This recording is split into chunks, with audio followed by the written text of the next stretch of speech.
सद्गुरु के मुखार बिंदु से निकली भाव भरी वाणी को निरंतर सुनने और जीवन को सुंदर, सरल, कोमल बनाने के लिए पहले इस चैनल को सब्सक्राइब करें और बेल आइकन दबाएं।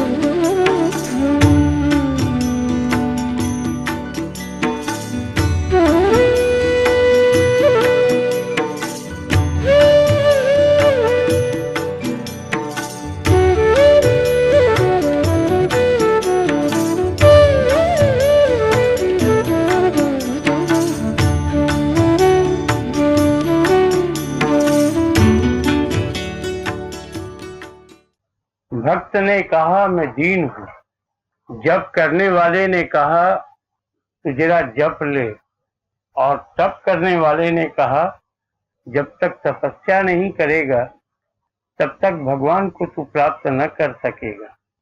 चार व्यक्तियों ने चार प्रकार की बातें कही।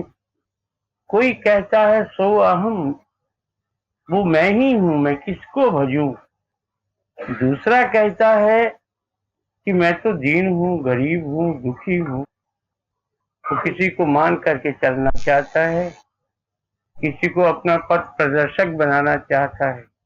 इसके अलावा जो जप करने वाला है वो ये कहता है कि इतना जप कि जिसका तू जप करता है वो स्वयं अपने आप चलाए। एक पुकार है, मनुष्य के भीतर की एक पुकार है। वो पुकार जिस समय साकार होती है उसी समय जप जो है वो सफल होता है। हम किसी को पुकार रहे हैं, जब तक हम अपनी बुद्धि में हैं, अपने मन के रूप पर बैठे हुए हैं, तब तक हमारी वो आवाज वहां तक पहुंचती नहीं। किंतु आवाज करते करते कभी कभी ऐसा होता है कि इस आवाज के भीतर एक ऐसी अनोखी सी आवाज निकलती है, और वो जो अनोखी सी आवाज निकलती है वही उसे पहुंचा देती है उसके पास जिसका कि वो जप कर रहा था। यदि आप न समझ पाई हो तो फिर समझने की आप चेष्टा करो। लोग सभी बोलते हैं, सभी भजन गाते हैं, फिर ये क्या है कि एक का भजन सुनने के लिए लोग बार बार लालायित रहते हैं, और एक व्यक्ति भजन गाता है तो कहता रे बाबा शांत करो ना बाबा, कैसा तेरा भजन है, ये तो कान में चोट पहुंचाता है। ये अंतर तो आप केवल वाणी सुन करके ही समझ पाती हो। और ये आवाज जो है ये तो ऊपर की आवाज है, भीतर की आवाज कुछ अनोखी होती है। वस्तुतः अनेक जन्मों के जो संस्कार पड़े हुए हैं उन संस्कारों को दूर करने के लिए प्रभु की प्रार्थना, प्रभु का जप और मन का तप।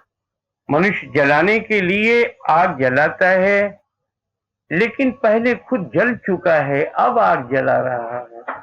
जब तक स्वयं कष्ट पाएगा नहीं तब तक उसके हृदय में जप की भावना आएगी नहीं। जपेगा क्यों, तपेगा क्यों? क्योंकि बिना जप तप किए उसे मानसिक शांति नहीं। सो हम कहने वाले ने शायद ये समझ रखा है कि मुझ में और उसमें कोई अंतर नहीं, जैसा वो है वैसा मैं हूं, या मेरे ही भीतर वो बोल रहा है। ऐसी भावना लेकर मनुष्य बोलता है सो अहम। लेकिन सबसे पहली आवाज उस दीन की पहुंचती है जो कहता है मैं दीन हूं। दीन दुखी की आवाज मनुष्य के हृदय को ही जब दहला देती है तो भगवान की बात तो फिर अनोखी। जहां मनुष्य अपने को हीन समझ बैठा, अपने भीतर कोई शक्ति उसे दिखलाई नहीं देती, ऐसी अवस्था में जब वो भगवान को पुकारता है तो भगवान का हृदय भी दहल जाता है, कांप उठता है। कौन है वो दीन जो मुझे पुकार रहा है? अपनी तमाम शक्ति लेकर भगवान उस दीन की तरफ आते हैं और कहते हैं तू दीन है ना, तो मैं दीन बंधु हूँ। तू दीन है, मैं दीन बंधु हूँ, मैं तेरा भाई, क्या तुम्हें कष्ट है, इसलिए तुम दीन हो। वो कहता है मैं तो केवल तेरे दर्शनों के लिए दीन हूँ। ये जो वस्तु के पीछे दरिद्रता दीनता का भाव है, ये तो कभी जाता नहीं। किंतु दर्शनों का जो भिखारी है, उसे जब दर्शन प्राप्त हो जाते हैं तो तृप्ति आ जाती है। मनुष्य के भीतर में निरर्थक भावनाएं सब शांत हो जाती।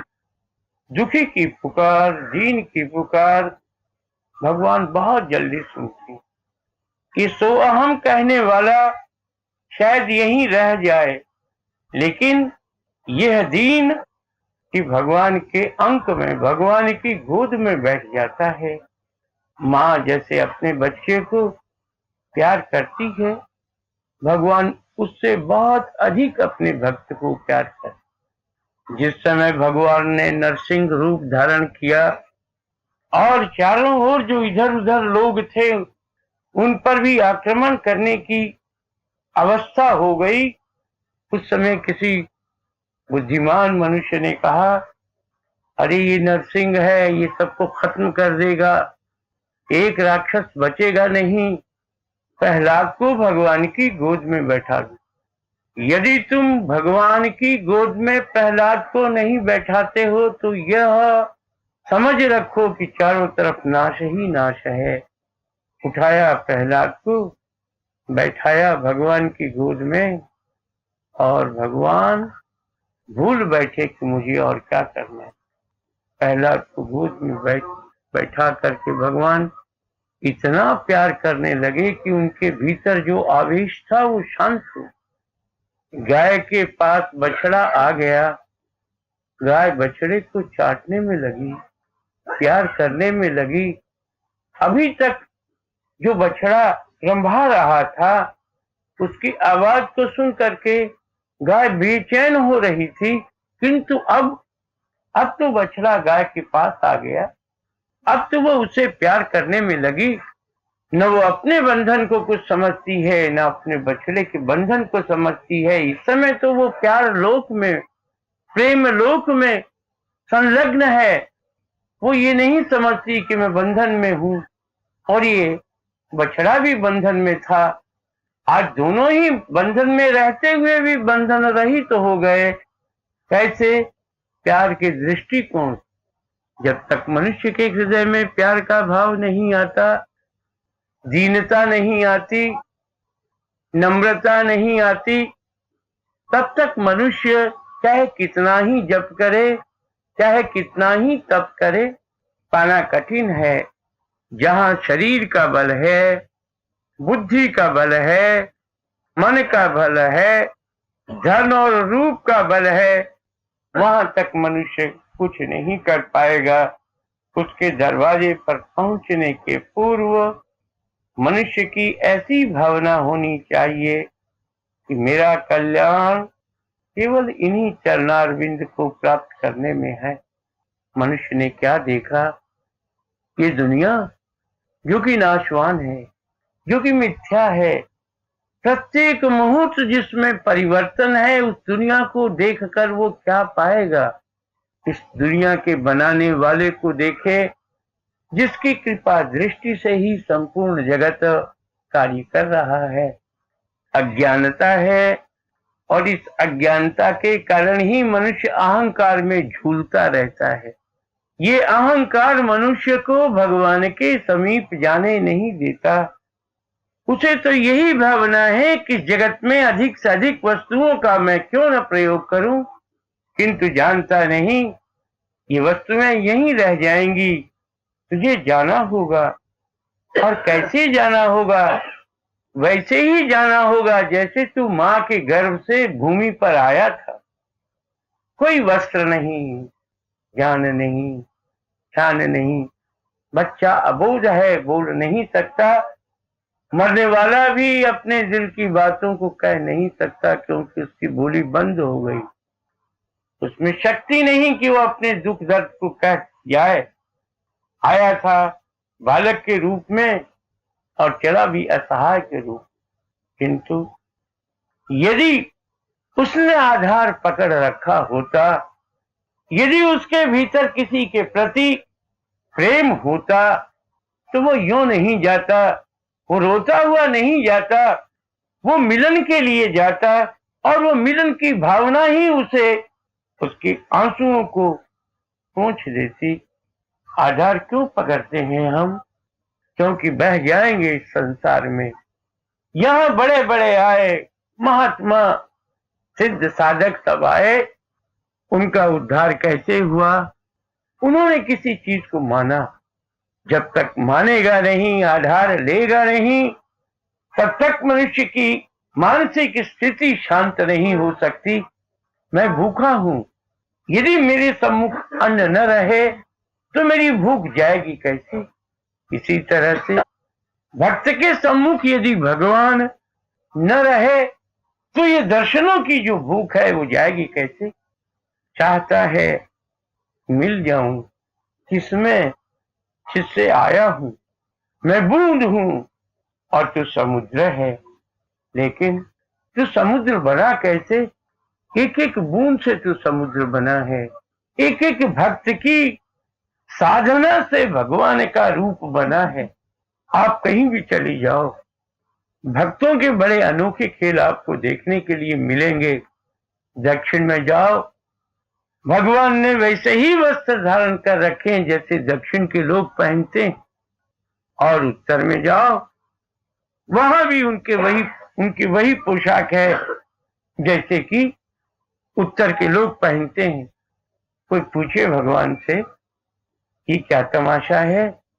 कहीं तुम दक्षिणी पोशाक पहनते हो और कहीं तुम उत्तरी पोशाक। भगवान कहते हैं मैं कुछ नहीं करता, भक्त जो पहना देता वही पहनता।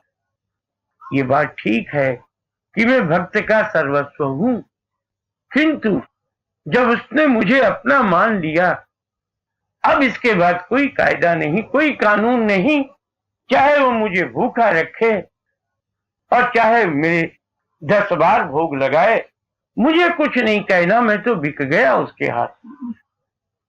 ऐसी बातें इस युग में कहना ठीक नहीं मालूम होता है, क्योंकि ये युग जो है अविश्वासी।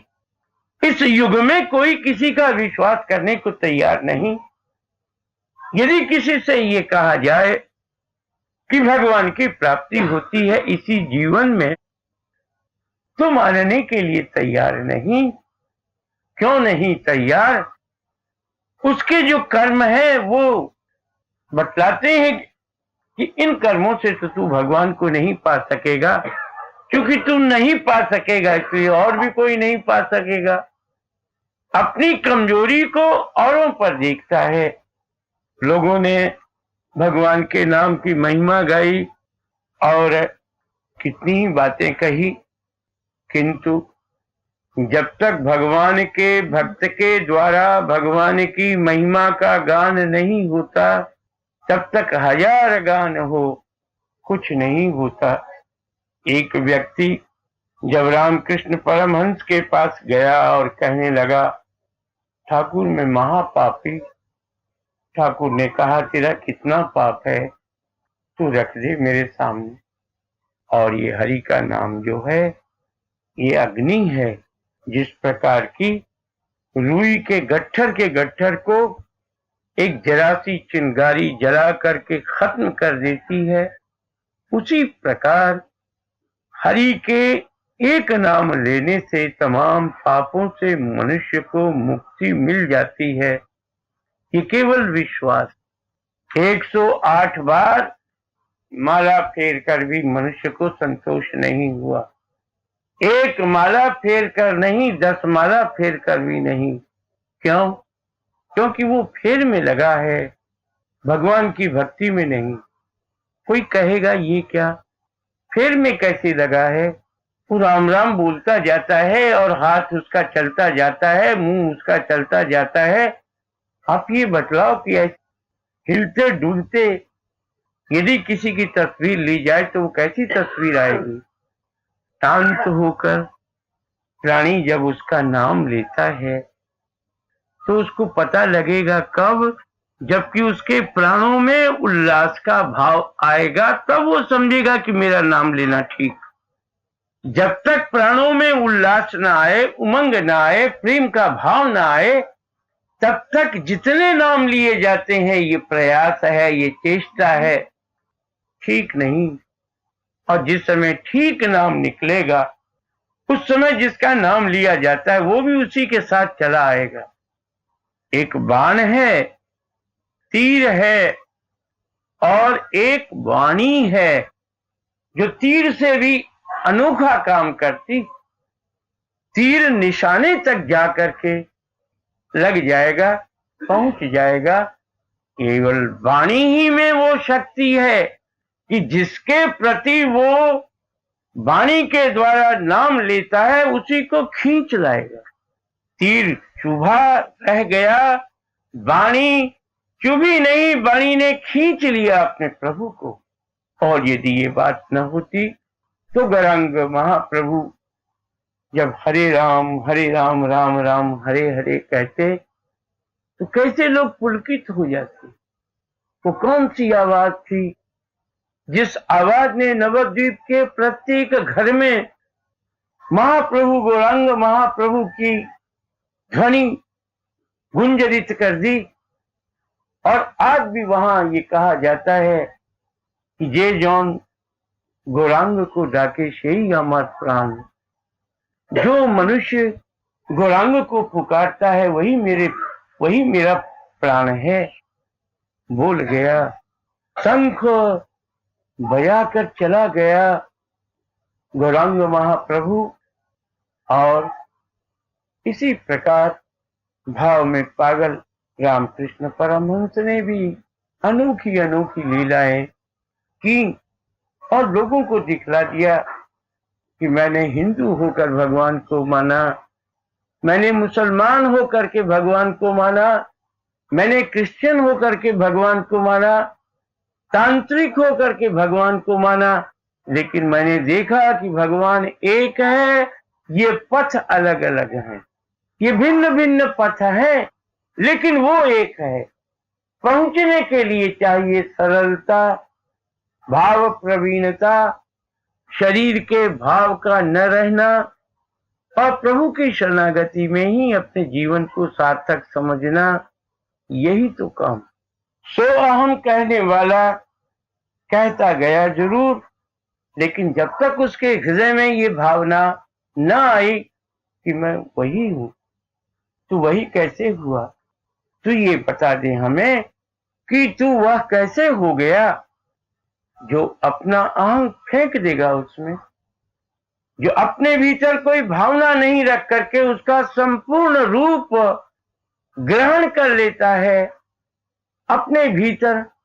वही सो अहम कहने का अधिकारी, जिसके अंग अंग में, रोम रोम में प्रभु की प्रतिमा की एक झलक दिखलाई देती है। वही सो अहम कहने का अधिकारी।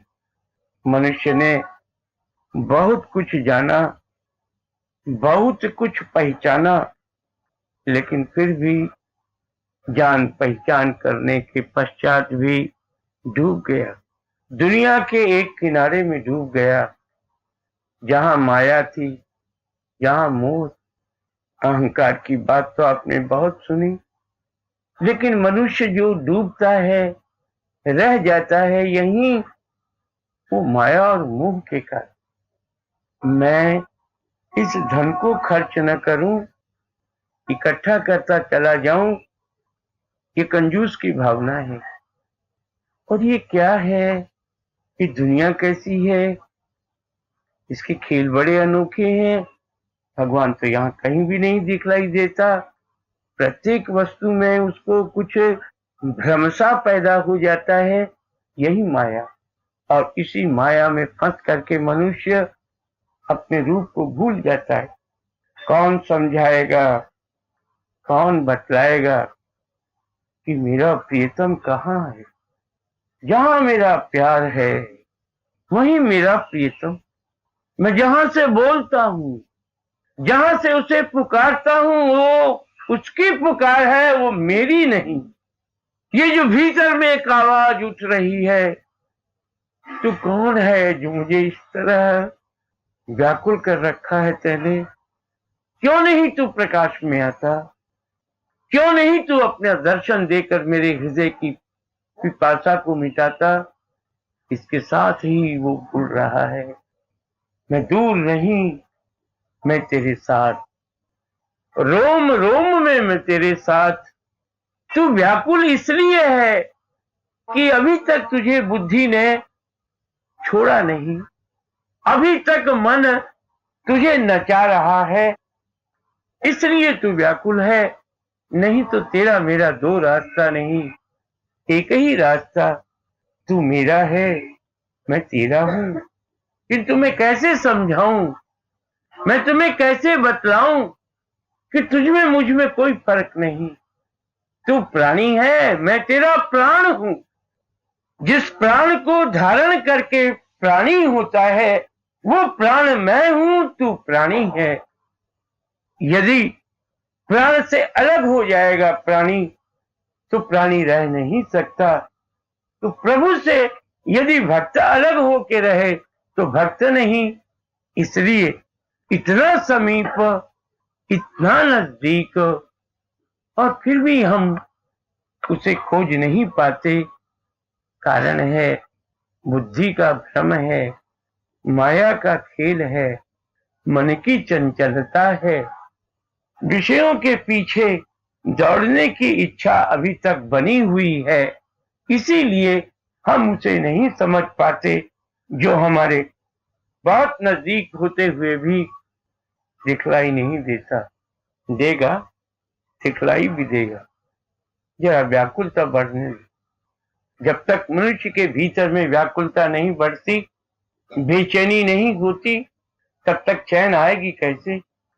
वर्षा होगी, लेकिन पहले ऐसी हुमस हो जाती है कि मनुष्य घबरा उठता है कि अब क्या होगा।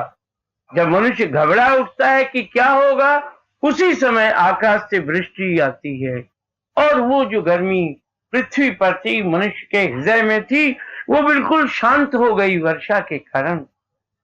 इसी तरह से आप समझो, जिस समय आपके भीतर प्रभु के प्रेम की जागृति होगी, उस समय क्या होगा? उस समय आप दुनिया को जगाती फिरोगी। उसका स्पर्श ही ऐसा है कि वो आपको शांत बैठने नहीं देगा। औरों से आप कहोगी, अरे बोलो, ये वाणी लेकर क्या कर रहे हो? निरर्थक बातें कह करके क्यों समय बर्बाद कर रहे हो? अरे एक बार तो हरि बोल बोलो, एक बार तो राम का नाम बोलो। लोग उस समय आपको पागल कहेंगे, लेकिन आपने पाया है और आप उसके प्रेम में गल गई हो। उस अवस्था में यदि आपको कोई पागल कहे तो आपका जीवन धन्य है। निरर्थक आडंबरी भक्ति में कहीं मनुष्य को शांति नहीं मिल सकती। प्रेम करके देख, वो दूर नहीं, अति समीप हो। क्योंकि जहां प्रेम है वहीं भगवान है, जहां भक्ति है वहीं भगवान है। और ज्ञान, ज्ञान तो बहुत टेढ़ी चीज है। इस ज्ञान के साथ मनुष्य के हृदय में अहंकार की भावना बड़ी तीव्र हो जाती है। इसलिए ज्ञान का अभिमान न कर, और ये भक्ति, प्रेमा भक्ति, भावमयी भक्ति, यही तेरा संबल होगी, सहारा होगा, आधार होगा। भीतर में प्राणों के भीतर एक आकुलता होगी, और उस आकुलता के भीतर तू सुनेगा कि तेरा प्यारा तुझे बुला रहा। जब तक उस आकुलता के पास पहुंचेगा नहीं, व्याकुलता के पास पहुंचेगा नहीं, तब तक तेरा प्यारा अति समीप होने पर भी तुझे दिखलाई नहीं देगा। एक बार जब तू ये कहेगा, मेरा कोई नहीं, तू ही मेरा है, तेरे अलावा मेरा कोई नहीं, उस समय तू देखेगा कि तुझ में और उसमें कोई अंतर नहीं।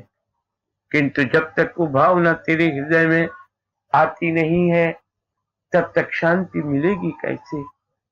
इसलिए लोग जप की बात भी कहते हैं, तप की बात भी कहते हैं, हरि भजन की बात भी कहते हैं, ज्ञान की बात भी कहते हैं, किंतु प्रेम की बात कोई नहीं कहता। प्रेम की बात कोई कैसे कहे? प्रेम तो उसने किया नहीं, प्रेम से प्रभु को पाया नहीं। ये प्रेम इतना प्रभु के समीप है कि भाषा वालों ने कहा है कि ईश्वर ही प्रेम है। God is love, love is God. प्रभु प्रेम है, प्रेम ही प्रभु है, ऐसा लोगों ने कहा, समझा, जाना। और ये प्रेम का पंथ निराला होता है, इसमें कोई नियम बातें कुछ नहीं। वेद शास्त्र आपको विधि बतलाएंगे, लेकिन प्रेम तो विधि नहीं बतलाता, विधाता को ही धरा देता। जो विधाता है उसी को धरा देता है। प्रेम विधि नहीं बतलाता, तरीका नहीं बतलाता, नियम कायदा कानून कुछ नहीं। अपना प्यारा है, गले में हाथ डालो ना और पूछोगे इतने दिन तक तू कहाँ था? मैंने तो रो रो कर तुझे पुकारा, आज तू मेरे बस में हुआ, इतने दिन तूने क्यों मुझे सताया? क्या कहेगा वो कि व्याकुल न होता तो मुझे पाता कैसे? ये तेरी साधना आज पूर्ण हुई, क्योंकि तू आज साध्य के पास पहुंच गया। साधक था, साधना की और प्रभु के प्रेम मय होकर के साध्य के समीप प्राणी पहुंच जाता है। बस आज यही था।